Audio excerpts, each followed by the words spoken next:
والصلاة والسلام على سيد الرسل وخاتم الأنبياء والمرسلين وعلى آله وأصحابه أجمعين.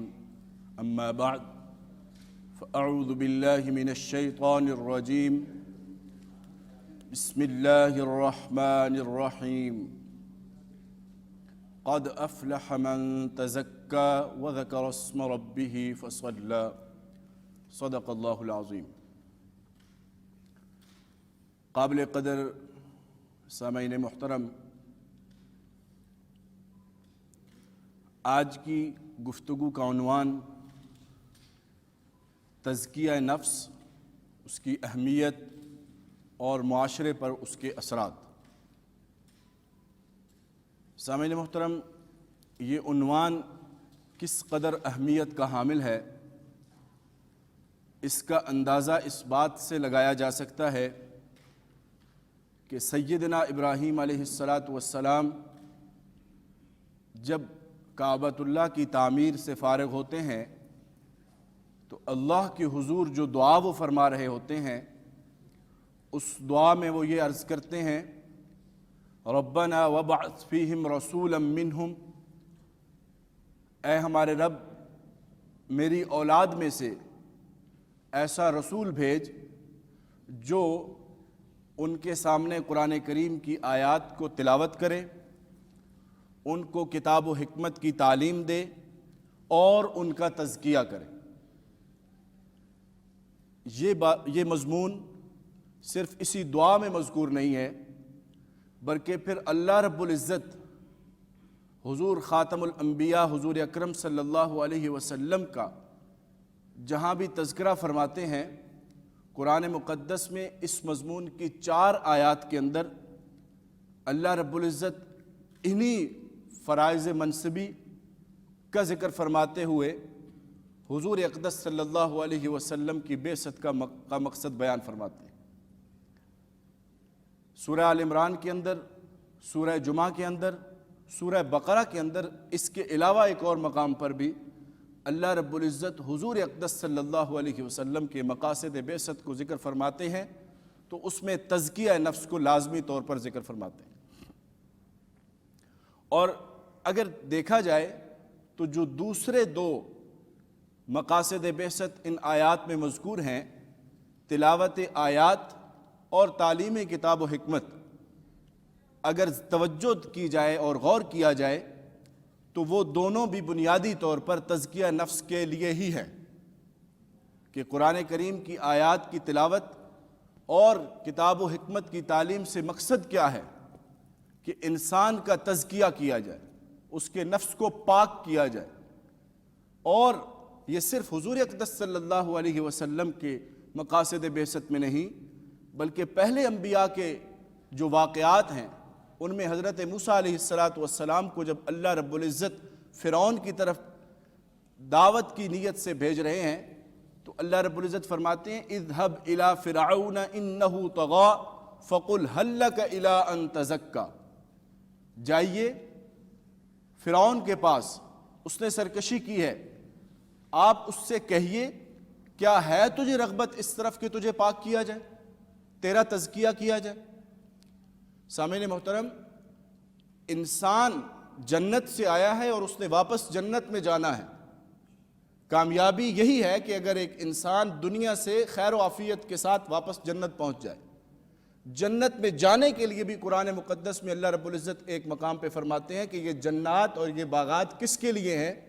فرماتے ہیں جنات عدن تجری من تحت الانہار خالدین فیہا وذالک جزاء من تزکا، یہ باغات اور یہ نعمتیں بھی اسی کو ملیں گی جس نے اپنے آپ کو پاک کیا.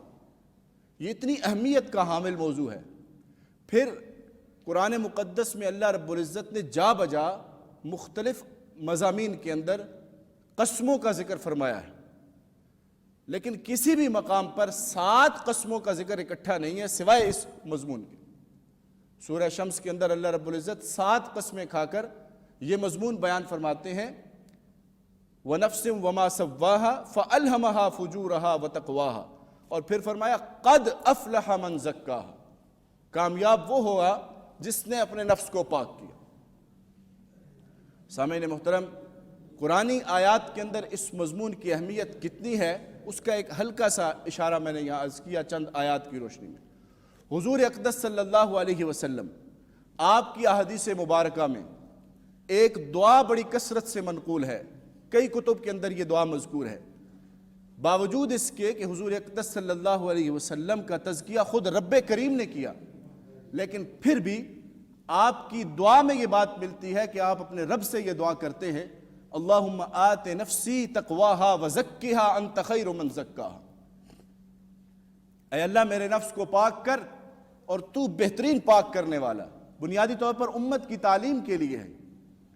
سامعین محترم، جتنی اہمیت کا حامل مضمون ہے تو ہمیں سب سے بنیادی بات یہ ہے کہ اس کا مفہوم کیا ہے۔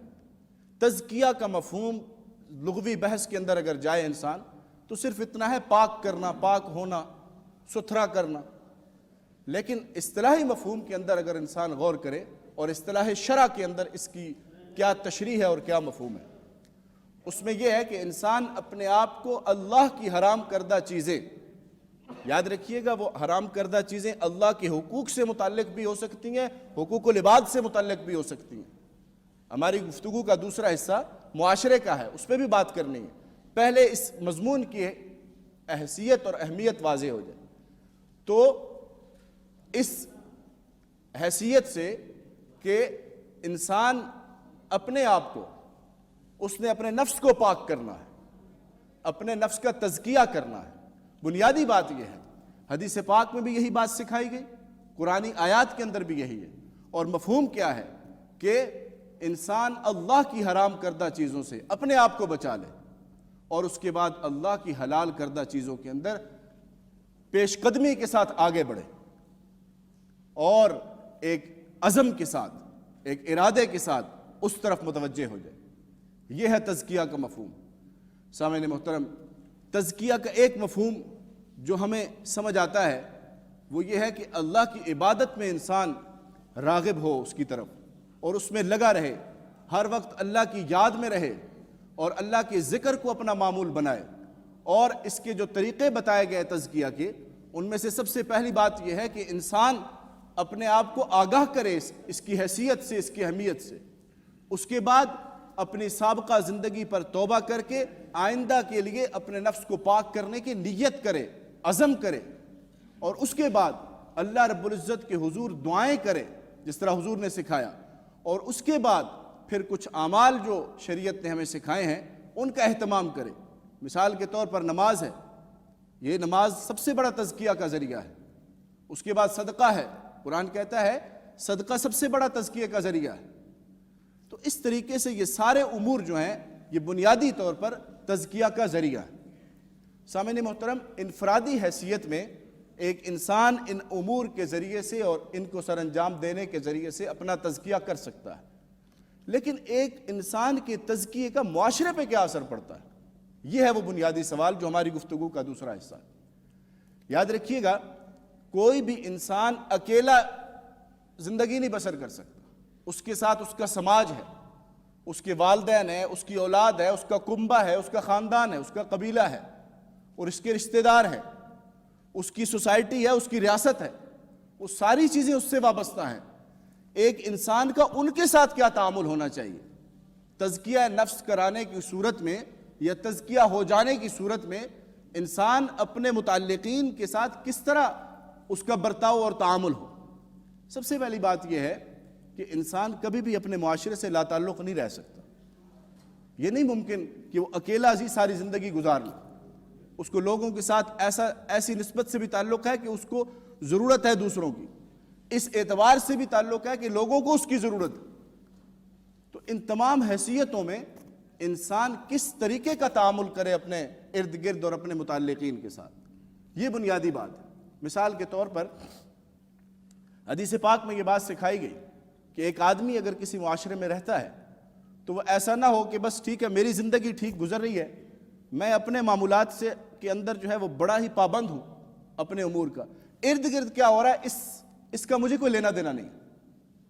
شریعت کا یہ مزاج نہیں ہے۔ یہ دین دعوت کا دین ہے، آخری امت دعوت ہے۔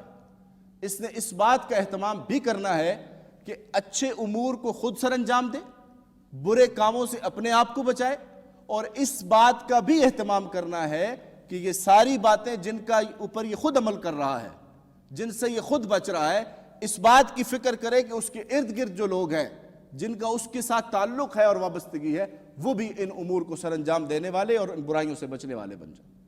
اسی لیے حدیث پاک میں سکھایا گیا کہ جب تم میں سے کوئی برائی ہوتی دیکھے تو اس کو اپنے ہاتھ سے روکے، اور اگر اس کی استطاعت نہ ہو تو زبان سے روکے، اور اگر اس کی بھی استطاعت نہ ہو تو دل سے برا کہے، اور یہ ایمان کا کمزور ترین درجہ ہے۔ سامعین محترم، اس کے اوپر کئی ایک احادیث ہیں اسی مضمون کے اوپر، جس میں یہ بات سکھائی گئی ہے کہ انسان اپنے معاشرے کی اصلاح کا ذمہ دار ہے، اپنی استطاعت کے مطابق جس قدر اللہ نے اس کو استطاعت دی ہے۔ اگر وہ کسی جگہ کا ذمہ دار ہے تو حدیث مبارکہ کے مفہوم کے مطابق وہ اس جگہ کا نگہبان ہے، اور اس کے بارے میں اس سے سوال ہوگا۔ اور اگر وہ ایک عام فرد کی حیثیت سے ہے، پھر بھی اس کی ذمہ داری ہے کہ اس نے اپنے گھر والوں کی، اپنے رشتہ داروں کی، اپنے بچوں کی، ان کی تربیت کرنی ہے، یہ بھی اس سے سوال ہوگا۔ تو یہ بنیادی بات ہے جس کو سمجھنے کی ضرورت ہے۔ انسان کے ساتھ والدین متعلق ہیں، ان کے بارے میں شریعت نے ہمیں وضاحت کے ساتھ یہ سارے احکامات قرآن مقدس کے اندر بتا دیے۔ وَوَصَّيْنَا الْإِنسَانَ بِوَالِدَيْهِ إِحْسَانًا، اپنے والدین کے ساتھ بھلائی کا معاملہ کرنا ہے، اس قدر بھلائی کا معاملہ کرنا ہے کہ اگر وہ تمہیں شرک پر بھی ابارے تو ان کی یہ بات تو نہیں ماننی، لیکن ان کے ساتھ صاحبہما فی الدنیا معروفا، ان کے ساتھ دنیا کے اندر اچھے طریقے سے رہنا۔ سامعین محترم، یہ وہ امور ہے جن کو سر انجام دینا بہت ضروری ہے۔ اسی کے ساتھ ایک آدمی اگر کسی محلے کے اندر رہتا ہے، کسی معاشرے کے اندر رہتا ہے، کسی سوسائٹی کے اندر رہتا ہے، تو اس سوسائٹی کے کیا حقوق ہیں اس کے اوپر، اس سوسائٹی کے بچوں کے کیا حقوق ہیں اس کے اوپر، اس کے سوسائٹی پر کیا حقوق ہیں، اس سے آگاہی حاصل کرنا، اس سے اویئرنس حاصل کرنا، اور اس کے مطابق پھر عمل کے لیے تیار ہونا، یہ ہے تزکیہ نفس، جس کے ذریعے سے انسان ان چیزوں کے لیے تیار ہو جائے۔ صرف اپنی ذات کی حد تک اگر عبادت کے اندر لگ گیا بہت اچھی بات ہے، یہ تزکیہ نفس کا ابتدائی مرحلہ سمجھیے، یہ بالکل ہے، اس سے انکار نہیں، اور یہ بہت اہم مرحلہ ہے اور یہ مشکل ترین مرحلہ ہے، لیکن اس کو سر کرنے کے بعد پھر انسان اس کی بھی فکر کرے کہ میں دوسروں کے لیے، اپنی ذات کی میں نے اصلاح کر لی ہے، اب میں دوسروں کے لیے اور معاشرے کے لیے کس طریقے سے ایک فائدہ مند فرد اور شخص بن سکتا ہوں، یہ اس کی فکر ہونی چاہیے۔ اور یہی اس امت کا امتیاز ہے کہ یہ صرف اپنے عمل کرنے کے لیے نہیں آئی، یہ امت کا ہر فرد، کیونکہ اس پوری امت کو بحیثیت امت بہترین امت کہا گیا ہے، یہ اس کی ذمہ داری ہے کہ یہ برائیوں سے بھی روکنے والی ہے بقدر استطاعت، اور اچھائیوں کا بھی حکم دینے والی ہے بقدر استطاعت۔ اللہ کریم سے یہ دعا کرنی چاہیے، اللہ کریم ہمارا تزکیہ فرمائے، اور یہ حضور نے دعا سکھائی ہے کہ یہ دعا انسان مانگے، اللہم آت نفسی تقواہا وزکھا انت خیر من زکاہا، اے اللہ تو ہمارے نفس کا تزکیہ فرما، اور تیرے سے بہتر کوئی تزکیہ فرمانے والا نہیں ہے۔ اور اس کے بعد جو ذمہ داریاں شریعت نے ہمارے اوپر لگائی ہیں، اپنے معاشرے کے حوالے سے، اپنے ارد گرد کے حوالے سے، اپنی ریاست کے حوالے سے، ان ذمہ داریوں کو بھی انسان پورا کرنے کی کوشش بھی کرے، اور اللہ سے ان کو پورا کرنے کی توفیق بھی مانگے۔ اقول قولی ھذا استغفر اللہ لی ولکم ولسائر المسلمین واستغفروہ انہ ھو الغفور الرحیم۔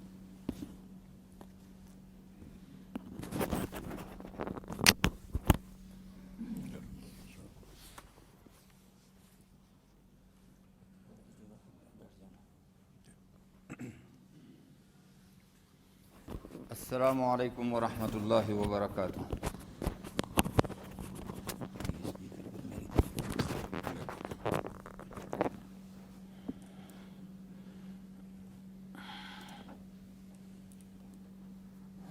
اللہ اکبر، اللہ اکبر، اللہ اکبر، اللہ اکبر، اشہد ان لا الہ الا اللہ، اشہد ان لا الہ الا اللہ، اشہد ان محمد رسول اللہ، اشہد ان محمد رسول اللہ، حی علی الصلاة، حي على الصلاة حي على الفلاح حي على الفلاح الله أكبر الله أكبر لا إله إلا الله.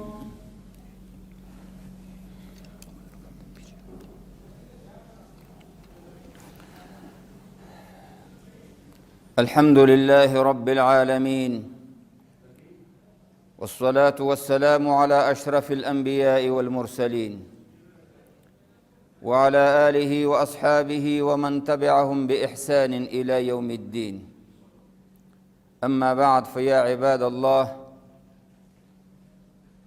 موضوعنا اليوم كان عن تزكية النفس وأثرها على المجتمع. إن للنبي صلى الله عليه وسلم وظائف متعددة التي ذكرها الله سبحانه وتعالى في كتابه المحكم في أماكن متعددة، من سورة البقرة ومن آل عمران، وهناك الآية الثانية من سورة الجمعة. هو الذي أرسل رسوله بالهدى ودين الحق ليظهره، هو الذي بعث في الأميين رسولا منهم يتلو عليهم آياته ويزكيهم. وهكذا من دعاء إبراهيم عليه الصلاة والسلام: ربنا وابعث فيهم رسولا منهم يتلو عليهم آيات ويزكيهم. فهذه هي التزكية. وإن الله تبارك وتعالى زكى نبيه صلى الله عليه وسلم بالعملية عن طريق جبريل عليه الصلاة والسلام كم مرة. وهذا النبي صلى الله عليه وسلم قام بنفس التزكية 13 أعواما قبل الهجرة. وإنه صلى الله عليه وسلم حلاهم، يعني هناك التزكية وهناك التحلية. فالتزكية من الرذائل والتحلية بالفضائل. ولأجل ذلك قال الله تبارك وتعالى في سورة الأعلى: قد أفلح من تزكى وذكر اسم ربه فصلى. وفي سورة الشمس: قد أفلح من زكاها وقد خاب من دساها. فعلينا بتزكية أنفسنا، وهو القلب هو المركز في جسد الإنسان، وإن هذا هو المركز الأساسي إما للرذائل وإما بالفضائل. أقول قولي هذا وأستغفر الله لي ولكم ولسائر المسلمين فاستغفروه إنه هو الغفور الرحيم.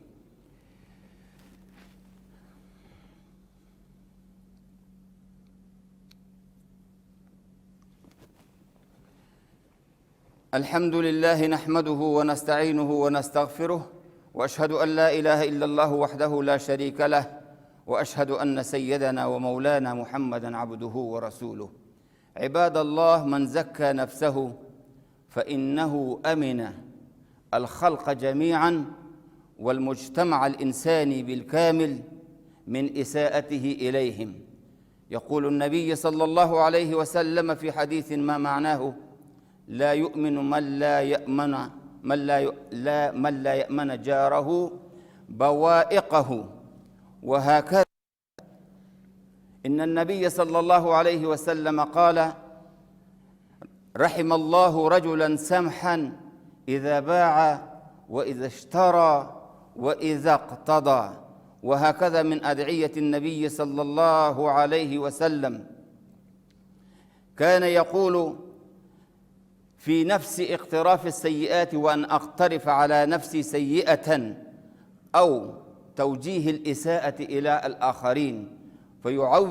يتعوذ النبي صلى الله عليه وسلم من إساءته إلى الآخرين. وبهذه السورة إنه يتشكل المجتمع الصالح الإنساني والإسلامي. إن الله يأمر بالعدل والإحسان وإيتاء ذي القربى وينهى عن الفحشاء والمنكر والبغي يعظكم لعلكم تذكرون واذكروا الله يذكركم وادعوه يستجب لكم ولذكر اللہ تعالی اعلیٰ و اکبر۔ صفحہ درست فرما لیجئے گا اور جہاں جہاں مقرر کردہ نشان ہیں اس پہ نماز ادا کرنے کی کوشش کیجئے گا۔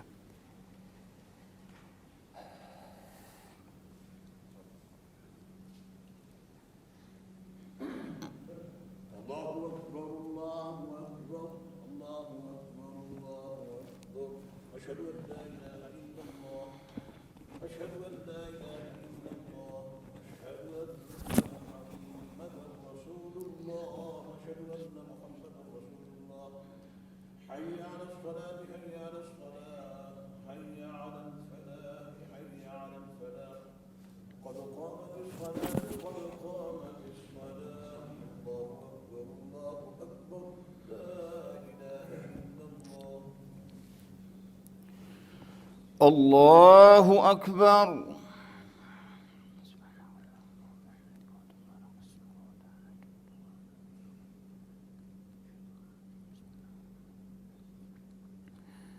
الحمد للہ رب العالمین الرحمن الرحیم مالک یوم الدین إياك نعبد وإياك نستعين اهدنا الصراط المستقيم صراط الذين أنعمت عليهم غير المغضوب عليهم ولا الضالين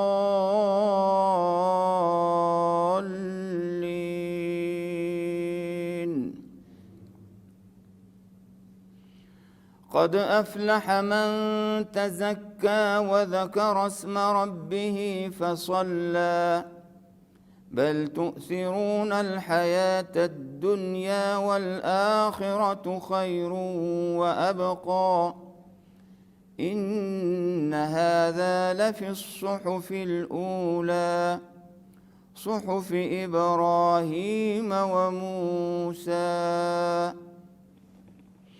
الله أكبر۔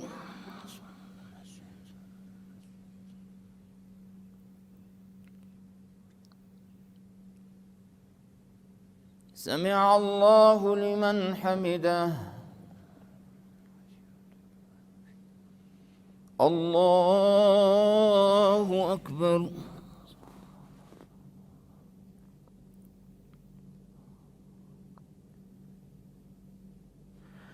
الله أكبر۔